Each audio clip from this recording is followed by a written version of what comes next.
It's the day after Christmas and it's a snowy morning here in Winnipeg. Hello everyone! It's another day and another vlog. At today nga ay ang first agenda natin ay dumalaw kay Ninong sa sementeryo. Pakita ko na rin pala sa inyo kung ano ang itsura ng mga sementeryo dito sa Canada. Nagdala nga rin kami ng pala para matanggal yung ibang mga snow sa ibabaw ng nicho ng Ninong. Isang trivia, alam nyo ba na dito pala kapag ilalagay yung lapida, sinasama na rin yung pangalan ng asawa. Pero hindi pa nilalagyan ng date of death. Ang weird ano? Ang tanong ko nga paano kung maraming asawa, kaninong pangalan yung ilalagay?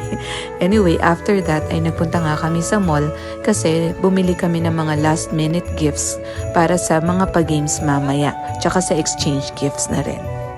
And then after that ay nag-ready na nga para sa party naman doon sa bahay ng aking sister-in-law. Kami ni Habi, dito kami kila Ninang natulog. Yung aking mga anak naman doon sa mga cousins nila para makapag-bonding din sila. Sakto naman, dumating din yung relatives ng brother-in-law ko from the Philippines and from Chicago. Kaya masaya talaga itong party na to.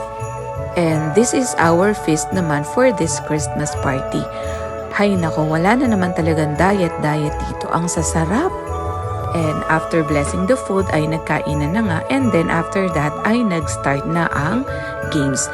Wala nga kami mga na-prepare na mga prizes para sa games, pero go na go pa rin yung aming mga teenagers, pati yung mga adults nag-participate din sa mga impromptu games. Grabe talaga ang mga tawanan, namalat nga ako kasi sa sobrang sigawan tsaka tawanan, ang saya-saya talaga. We are actually thinking to make it a yearly tradition na para makapag-bonding yung mga magpipinsan and then magkasama-sama at least once a year. Grabe talaga, ayan, nagkakapisikalan na yo. Alam nyo ba kung ano ang prize dyan? Chicharon. At syempre, hindi kompleto ang Christmas party kung wala yung agawan ng gifts. Ayan o, yung mga small gifts na trending ngayon, syempre nakisali rin kami. Ang dami pa talaga mga happenings na hindi ko na rin na-capture kasi nga talagang I had to put my phone down para mag-enjoy at and be present talaga. Gaya na lang netong exchange gift na to, ang dami talagang mga pakulo ngayon pagdating sa mga parties na ganito. At ayan nga, pagpanik sa taas, nagdire-diretso pa rin ang pag-games. Sayang nga di ko na-capture yung Tagalog challenge dito sa mga kabataan eh.